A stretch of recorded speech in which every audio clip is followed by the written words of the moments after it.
আজকে এই কথা কইছি, হয়তো আলেম ওলামারা আমারে ধরতে পারে যে শালা তুই রিক্সাওয়ালা, এত বড় কথা কস আমাকে হুজুরের নামে। ওই হুজুরকে আমরাও সম্মান করি, শ্রদ্ধা করি। আমরা দীর্ঘদিন আশায় ছিলাম যিনারা আল্লাহর কালামের সব কিছু জানে, এই কালাম থেকে যে আমাদেরকে বঞ্চিত করা হইতেছে, অবশ্যই তারা এই কথাটা বলবে। কিন্তু দুঃখের বিষয়, ওনারা আমাদের এই যানবাহনকে মার্কা হিসাবে তৈরি করতেছেন, কিন্তু আমাদের যে দুরবস্থা এ ব্যাপারে কোনো কিছুই বলতেছেন। আর কার কথা বলবো? আমি তো শেখ হাসিনা, খালেদা জিয়া, অমুক তমুক কারো কথা বলি না। কেন? ওই নির্বাচনী ইশতেহার যখন আচরণবিধি ঘোষণা করে, তখন কিন্তু নির্বাচন কমিশনই লিখে দেয় যে ভোটার আনা নেওয়া কয়টা রিক্সাওয়ালা করতে পারবো। তাহলে এটা কি ওই এমপি মহোদয়রা জানতো না? তারাও জানতো। তো সবাই মিলে একটা জাতিকে ঠকাইতেছে।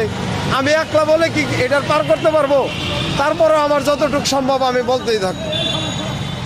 কেন? আলেম ওলামাদের উচিত যে আমাদের নিয়ে কথা বলা।